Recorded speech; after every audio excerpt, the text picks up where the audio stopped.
আসলে solid waste নিয়ে বহু চিন্তা ভাবনা বহুদিন থেকে হচ্ছে যে এখান ম্যানেজমেন্ট ঠিক হচ্ছে না।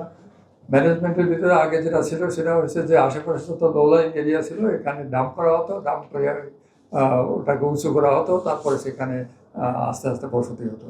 আমাদের ঢাকা শহরের চারদিক যত বাস স্ট্যান্ডগুলো দেখেন আপনারা, যারা একটু বয়স্ক লোক তারা যদি তারাই তো জানে আর কি, এটা যে বাস স্ট্যান্ডগুলো দেখেন সবগুলো হচ্ছে ওয়েস্ট ডাম্পের উপরে। মিনিস্টার মাথা ঠান্ডা অফার, মাসিক কিস্তিতে 1.5 টন এসি মাত্র 3,999 টাকা ও 2 টন এসি 4,999 টাকায় পাওয়া যাচ্ছে মিনিস্টার শোরুমে। এখানে নিচু জায়গা ছিল, ওয়েস্ট ডাম্প করছে, করে করে এটা কিছু করছে, তারপরে টেম্পোরারি স্ট্রাকচার করছে, টেম্পোরারি স্ট্রাকচার করবে, এখন এটা পার্মানেন্ট স্ট্রাকচার হচ্ছে। তো এখন ব্যাপার হলো যে এইভাবেই হচ্ছে, কিন্তু এখন সমস্যাটা হচ্ছে যেটা ঢাকা শহরে, সেটা হলো যে কোথাও জায়গা পাওয়া যাচ্ছে না। জায়গার দাম এত বেড়ে গেছে যে জায়গা মানে ঠিক ওপেন জায়গা বা ওইরকম নিচু জায়গা ডাম্পিংয়ের জন্য পাওয়া যাচ্ছে না। তাতে করে যে কনভেনশনাল ওয়েতে, যদিও এটা সায়েন্টিফিক্যালি প্রভেন ওয়ে না যে ওপেন ডাম্প করে আমরা সলিড ওয়েস্ট ডাম্প করতেছি, এখানে অটোমেটিক্যালি ন্যাচারালি এটা ডিকম্পোজ করতেছে, তারপরে একসময় এখানে একটা উঁচু জায়গা হলো, সেটাকে ব্যবহার করা হলো। আসলে এটা এই জন্য অ্যাকসেপ্টেবল না। এটা অ্যাকচুয়ালি আমরা ঢাকা শহরে নিচে একটা thick consolidated layer of clay আছে, ক্লের ভিতর দিয়ে সাধারণত লিসেট প্রবেশ করতে পারে না। যদি পারতো তাহলে ঢাকা শহরের পানি আর আপনি খেতে পারতেন না, এটা আসলে দূষিত হয়ে যেত।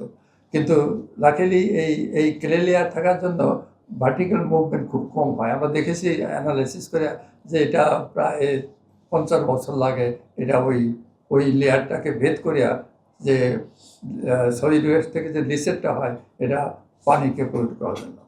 তো যাই হোক, কিন্তু হরাইজন্টাল মুভমেন্ট ঠিকই হয়। এটা কিন্তু লিসেটটা পরবর্তীতে গিয়ে আশেপাশে খাল দিয়ে অথবা নদীতে গিয়ে পড়ে, এবং নদীর পানি দূষিত হওয়ার একটা কারণ হচ্ছে এটা। তো এই মেথডটাকে আমরা চেয়েছিলাম যে একটা সায়েন্টিফিক ওয়েতে, যেটাকে বলি আমরা ইঞ্জিনিয়ার্ড স্যানিটারি ল্যান্ডফিল করতে। তো এখানটার প্রসেসটা করা হয়েছে ঢাকা উত্তর সিটি কর্পোরেশনের বুয়েটের প্রসেসটায়। তো সেখানে একটা ল্যান্ডফিল্ড ইনিশিয়াল স্টেজে করা হয়েছিল, কিন্তু পরবর্তীতে এটা সিটি কর্পোরেশন কন্টিনিউ করে নাই। তারা তাদের যে ইউজুয়াল প্র্যাকটিস, সেই প্র্যাকটিসেই তারা সাউথ সিটি কর্পোরেশন সেই মাটোয়াল ল্যান্ডফিলকে করছে। তো এখন ব্যাপার হলো যে এখানে অনেকগুলো টেকনোলজি আছে, টেকনোলজি আমাদের সবই জানা আছে, কোন টেকনোলজি কীভাবে কাজ করছে এটা আমরা বুঝি। কিন্তু সমস্যাটা হলো যে কেউ এসে একটা টেকনোলজি এসে সেল করার চেষ্টা করার ভিতরে হয়তো তারা আমাদের লোকাল কন্ডিশনটা জানে না। যখন কন্ডিশন তারা ভালোভাবে জানতে পারে তখন অনেক সময় তারা পিছিয়ে যায়।